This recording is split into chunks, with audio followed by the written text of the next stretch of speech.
सभी को नमस्कार। आज हम चर्चा करेंगे फसल विविधीकरण जैसा दान जहाँ है राइस बेस्ड क्रॉपिंग सिस्टम में किस किस फसल को अगर हम विविधीकरण में अगर हम ऐसा सिलेक्शन करेंगे जिसको पानी बहुत कम ज़रूरी पड़ेगी और जिसको सफल होगा, जिसके लिए अच्छा मुनाफा मिलेगा किसान भाइयों को, उसके बारे में हम कहना चाहता है। हमारा Indian agriculture research institute Pusa institute के अंतर्गत जो वाटर टेक्नोलॉजी सेंटर की तरफ से इसके लिए एक अच्छा टेक्नोलॉजी हमारे लिए किसान भाइयों के लिए हमने डेवलप किया है। इसी को हमने इंटीग्रेटेड ड्रिप कम मल्च टेक्नोलॉजी बोलते हैं। इसका जो बैकग्राउंड हम देखेंगे, आज भारत में 140 मिलियन हेक्टेयर की जो नेट सोन एरिया के अंतर्गत जो सिंचाई क्षेत्र में 78 मिलियन हेक्टेयर है, जो लगभग 55% है।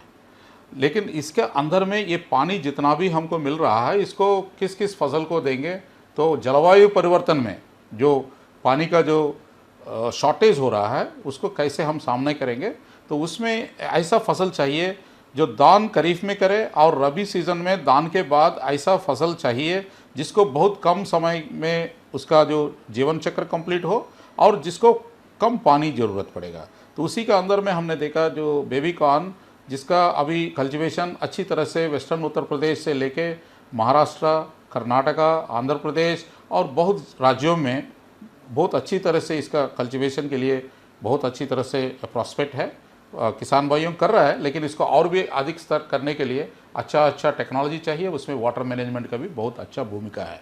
तो इसको ध्यान में रखते हुए हमने एक इंटीग्रेटेड ड्रिप कम मल्च टेक्नोलॉजी जैसा ICAR Indian agriculture research institute WTC और बोरोच प्राइवेट लिमिटेड है, ये मुंबई में है।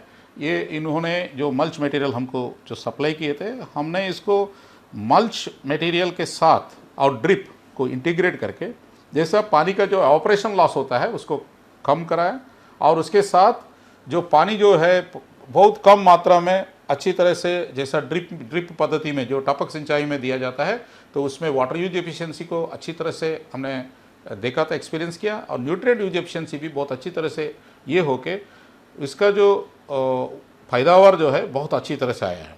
तो हमने सेकंड सीज़न में कर रहा था बासमती राइस में खरीफ में करके, जिसमें ड्रिप पद्धति में जो टपक सिंचाई में अच्छी तरह से हमने रिजल्ट लिया इसी टेक्नोलॉजी को लेके, और उसके साथ किसान को जो आमदनी बढ़ने के लिए और मल्च की कास्ट को भी कंपनसेट करने के लिए सेकंड सीज़न में ये बहुत अच्छी तरह से बेबी कॉर्न का परफॉर्मेंस हो रहा है।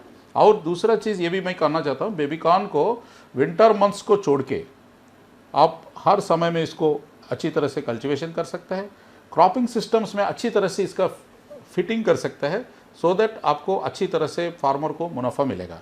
यही मैं कहना चाहता हूँ। हम लोग अभी जाके अपना फील्ड में देखेंगे और इसके बारे में और भी अच्छी तरह से मैं प्रस्तुत करूँगा।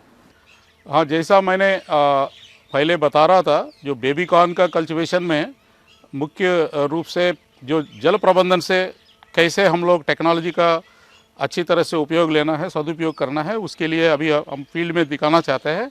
आप यहाँ देखेंगे हम लोग टपक सिंचाई और उसके साथ जो आप यहाँ देख सकते हैं जो मल्च, ये दोनों का कॉम्बिनेशन को हम इंटीग्रेटेड ड्रिप कम मल्च टेक्नोलॉजी को स्टैंडर्डाइज किया है।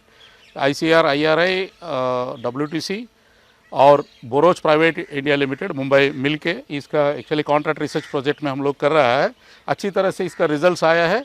इसमें जैसा बासमती राइस जिस फील्ड में मैं खड़ा हूँ, इसमें खरीफ सीज़न में बासमती राइस को हमने इसमें उगाया था, और उसके लिए जितना भी जो ड्रिप पद्धति में जो टपक सिंचाई के लिए हम लोग जो डिज़ाइन किया था, उसी का जो क्रॉप ज्योमेट्री के हिसाब से, जैसा अभी बेबी कॉर्न को जब रबी सीज़न में करना है, समर में करना है, क्योंकि इसका जो लाइफ साइकिल बहुत छोटा है, 65 to 70 डेज में इसका जीवन चक्र कंप्लीट हो जाता है।